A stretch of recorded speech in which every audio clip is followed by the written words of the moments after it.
बिस्मिल्लाहिर्रहमानिर्रहीम, अस्सलाम वालेकुम। आज ईद का दूसरा दिन है और इस हवाले से हम दो मामलात पर बात करेंगे। एक तो जनाब ट्रियान वाइट केस उल्टा पड़ गया है बनाने वालों पर, चलाने वालों पर। हैरान कुन इंकशाफात हैं, हैरान कुन खबरें हैं जो मैं आपके साथ शेयर करने वाला हूँ। दूसरी तरफ इमरान खान फिर सुरखरू हुए हैं, सच्चे साबित हुए हैं। उनके खिलाफ जिस तरह से केसेस बनाए गए, जिस तरह लोगों को उठाया गया, उनसे ज़बरदस्ती बयानात दिए गए, अब जनाब उसका बड़ा सबूत सामने आ गया है और जिस तरह से इंटरव्यूज़ करवाए गए वो सारा भांडा फूट गया है। एक एक डिटेल सामने आ गई है, ये भी हम आपके सामने रखेंगे। पहली चीज़ है जनाब ट्रियान वाइट केस। आप जानते हैं कि ये केस ख़त्म होता है, दोबारा शुरू हो जाता है। अब शहरी साजिद बड़ी पुरस्कार शख्सियत है, इस पर हम पिछली वीडियो में बात कर चुके हैं। ये शहरी साजिद साहब करोड़ों की फीस दे देते हैं वकला को, लेकिन कभी सामने नहीं आते। अब हुआ ये है कि chief justice Islamabad high court Aamir Farooq साहब, उनके लिए बहुत बड़ा मसला खड़ा हो गया है इस केस में, बहुत बड़ा मसला। और उन पर अब सुप्रीम जुडिशल काउंसिल के हवाले से तलवार लटक रही है, उनकी बरतरफी की, उनके खिलाफ एक्शन की। ये बहुत ही अहम डेवलपमेंट हो गई है कि केस तो है इमरान खान के खिलाफ, मुबैना बेटी छुपाई, लेकिन इसमें chief justice Islamabad high court पर तलवार किस तरह लटक रही है, जिनके हवाले से तहरीक इंसाफ बारहा कह चुकी कि इनसे हमें इंसाफ की उम्मीद नहीं है। हमारे सारे केसेस ये सुनते रहे और कभी भी ये रिलीफ नहीं देते रहे जब नीचे ट्रायल हो रहा था। और देखिए फिर किस तरह से हर ट्रायल, हर केस गलत, झूठा साबित हुआ। अब हुआ ये है कि यहां से ही 6 जजेस के खत का मामला भी शुरू हुआ था और ये ट्रियान केस में पहले एक फैसला आ गया। 3 रुकनी बेंच था जिसमें चीफ जस्टिस आमिर फारूक भी शामिल थे, 2 दिगर जजेस थे। उन्होंने फैसला सुना दिया था, इस केस के खिलाफ फैसला सुना दिया था। वो अपलोड नहीं किया जा रहा था, बताया नहीं जा रहा था और उन जजेस पर दबाव आ रहा था कि जनाब आप ये फैसला बदलें, आप इमरान खान के खिलाफ फैसला दें। ये ट्रियान वाइट केस जो है इमरान खान की मुबैना बेटी छुपाने का, ये आप मामला किस तरह से ये दरखास्त जो है ख़त्म कर रहे हैं, या इस केस में जो साजिद है उसके खिलाफ फैसला कैसे दे रहे हैं। तो जजेस जो है उन्होंने आमिर फारूक साहब से कहा इस तरह पर प्रेशर आ रहा है, आप ये फैसला रिलीज करें। उन्होंने नहीं किया और फिर जजेस ने खुद यह अपलोड कर दिया। अब चीफ जस्टिस आमिर फारूक साहब ने यह किया कि उन्होंने बेंच ही तहलील कर दिया, फैसला आने के बाद, अपलोड होने के बाद हटवाया और बेंच तहलील करके नया बेंच बाद में तश्कील दे दिया। अब जस्टिस मंसूर अली शाह साहब, चीफ जस्टिस काजी फाइसा साहब ये नोट कह चुके हैं कि जी इस तरह जब कोई चीफ जस्टिस एक दफा बेंच बना दे वो तहलील नहीं कर सकता, क्योंकि इससे क्यास होगा, तबाही होगी। इस तरह कभी कोई अदालत नहीं चल सकती कि चीफ जस्टिस ने एक बेंच बनाया और वो देखता है कि अच्छा वो बेंच का जो फैसला है उसकी मर्जी के मुताबिक नहीं आया, वो बेंच ही तहलील कर दे, तोड़ दे, और फिर दोबारा कोई फैसला जब बेंच बनाता है फिर वो फैसला उस तरह से नहीं आता, वो फिर बेंच तहलील कर दे। ये तो एक मजाक बन जाएगा, ड्रामा बन जाएगा।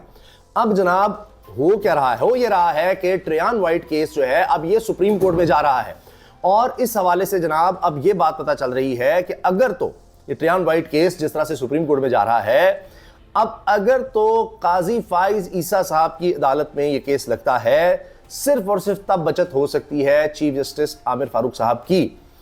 अब इमरान खान के खिलाफ फैसले वाली बात ही छोड़ दें आप ट्रियान वाइट केस में, क्योंकि अगर ये किसी और के पास गया काजी साहब के अलावा, तो फिर तो होगा ये कि चीफ जस्टिस आमिर फारूक साहब, chief justice Islamabad high court के खिलाफ 1 मिनट के अंदर अंदर ये मिसकंडक्ट की कार्रवाई शुरू हो सकती है। 1 मिनट के अंदर कि आपने क्या किया, ये एक नॉर्म है, ये एक बात वाजे है कि इस तरह कभी आप बेंच तहलील नहीं कर सकते। अच्छा, नया बेंच बनाया, उसने भी दरखास्त उड़ा दी। अब या तो ये वापस जाएगा कि जी वही जो 3 रुकनी बेंच है जिसने दरखास्त उड़ा दी है साजिद साहब की, जो कि जस्टिस तारिक महमूद जहांगीरी, जस्टिस समन रिफत साहबा, जस्टिस अरबाब ताहिर साहब, ये 3 जजेस जो हैं ये सुनेंगे इस केस को दोबारा से, और फिर जाहिर है कि यहाँ हो या सुप्रीम कोर्ट में हो।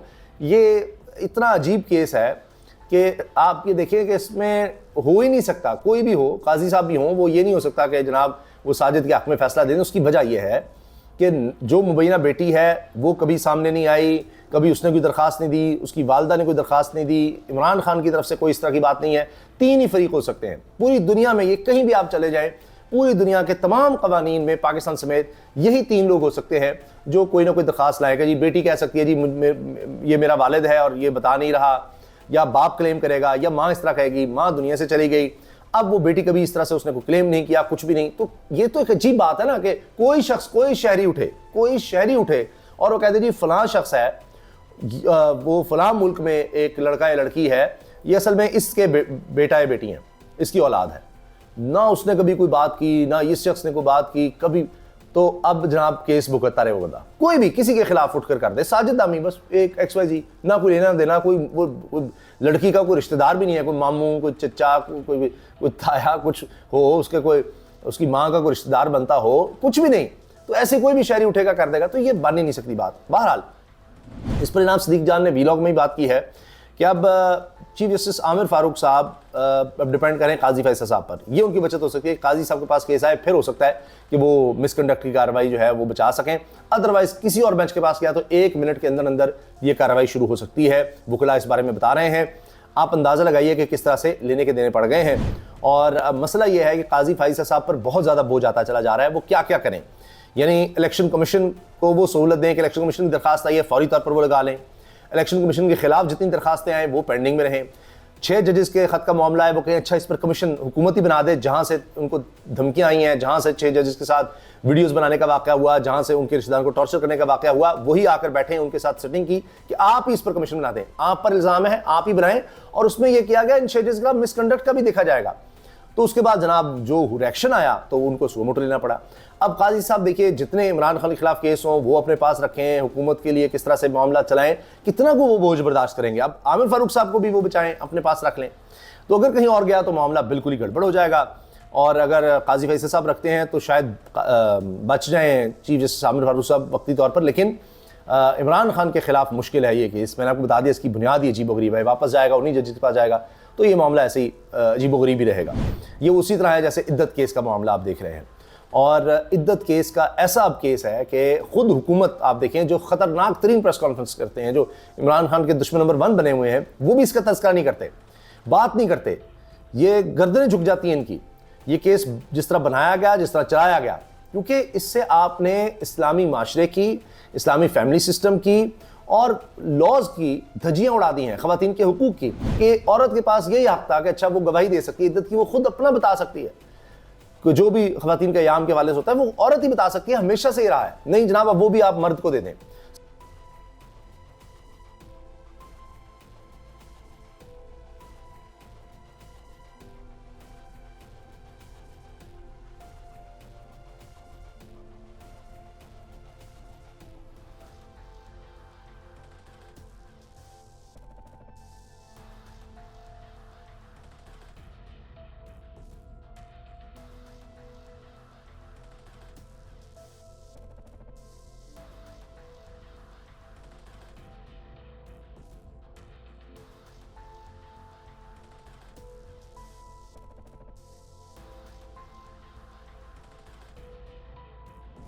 जो दूसरा मामला मैंने कहा जी, गवाहियां जिस तरह से आ रही हैं, शेख रशीद अहमद साहब आखिर बोले हैं, लगातार बोल रहे हैं और तबाहकुन है जनाब।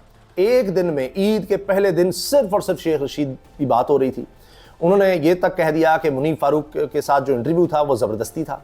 साफ साफ उन्होंने बताया कि जो इंटरव्यू मुझे दिया गया था, इन्हें लिख कर जो दिया गया था, अगर मैं बोलता तो उसमें इस तरह की बातें थीं, इतनी फजूल और घटिया बातें थीं बुशरा बीबी के बारे में कि मौत के बाद भी, मेरे मरने के बाद भी लोग मुझे बुरा भला कहते, मैं अपने इलाके में जाता तो किसी ने मेरी इज्जत नहीं करनी थी, इतना कुछ उसमें था। कहते फिर मैंने कभी देखा तक नहीं बुशरा बीबी को।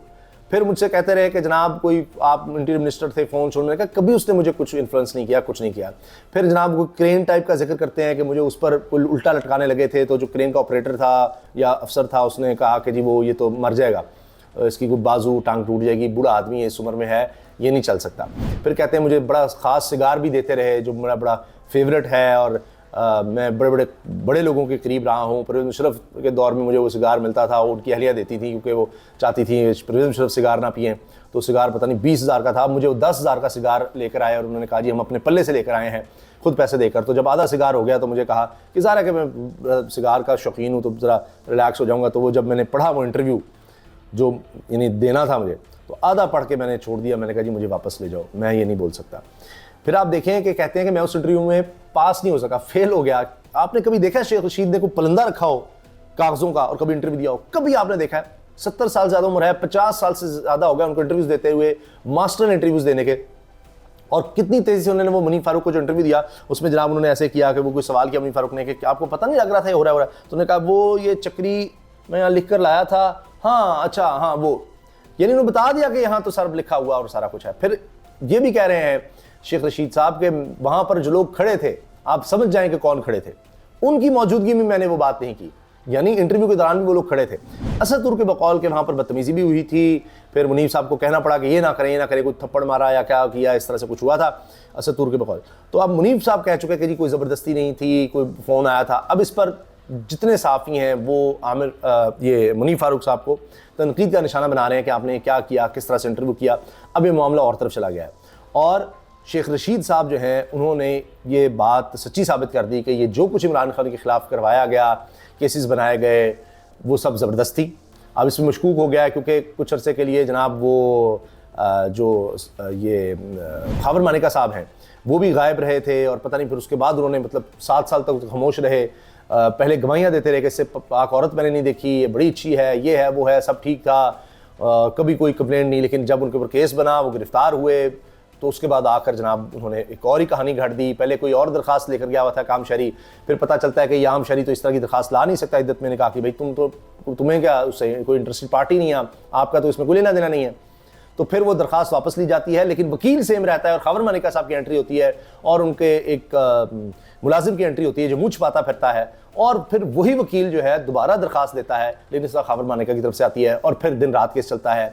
और उसमें जब अभी आप देख लीजिए 1 महीने की डायरेक्शन है, और जब ये पूछा जाता है कि जज साहब की तरफ से कि कितनी देर लगी इसको ट्रायल में, तो इमरान खान साहब के वकील, बुशरवी के वकील कहते हैं जी 3 दिन में ट्रायल हो गया।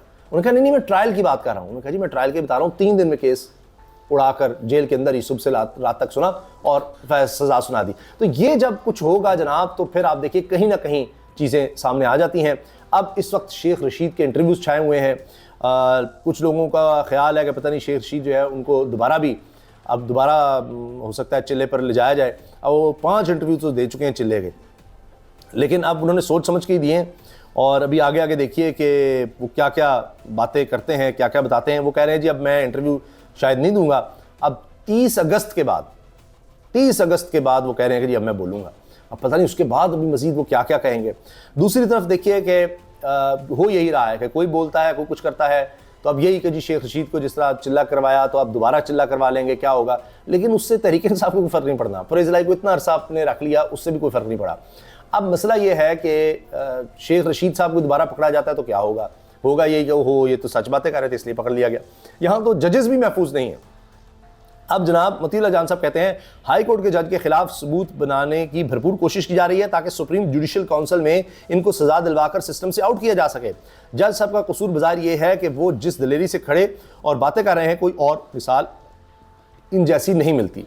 इसी तरह अब जो इलेक्शन ट्रिब्यूनल में जज साहब हैं उनके खिलाफ भी मजहबी कार्ड भी आ रहा है, और उसकी भी वजह यह है कि वो भी आज़ाद जज होंगे और इलेक्शन कमीशन को नहीं पसंद कि उनकी धांधली जो है सारी पकड़ी जाए। जिस तरह जस्टिस तारिक महमूद जंगरी ने प्रोसीडिंग्स चलाई थी तो इलेक्शन कमीशन ने उनके खिलाफ फैसला सुना दिया कि ये तो जज अकरबा परवरी का शिकार हो गया है, ये क्यों इंसाफ की तरफ जा रहा है, ये क्यों फॉर्म 45 मंगवा रहा है, ये हमसे क्यों रिकॉर्ड मंगवा रहा है। तो अब वो मामला लेकर जो है वो सुप्रीम कोर्ट काजी साहब के पास गए हैं। काजी साहब पर फिर बोझ है, कहाँ किस को वो बचाएं। इजाज़त दीजिए, अल्लाह।